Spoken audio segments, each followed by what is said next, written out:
Welcome to the Index Watch series, and this week we're going to be talking about whether dollar assets have lost their trump card.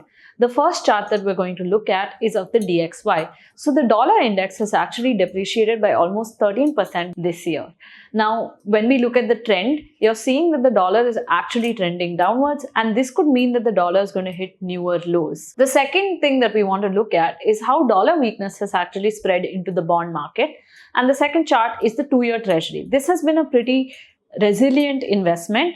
But if you notice a certain trend, in the past, it stayed at peak yields only for a couple of months, but now we've been above 3.75% for a couple of years.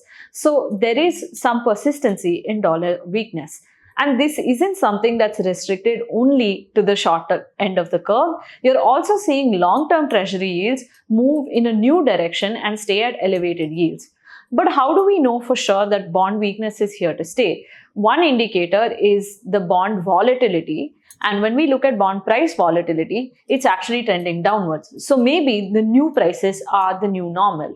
But we're not only looking at bonds, we also need to look at equities. And if we look at the NASDAQ chart, it looks like we're heading for a mean reversion. So you could see the NASDAQ 100 revert to lower levels given how the data points look.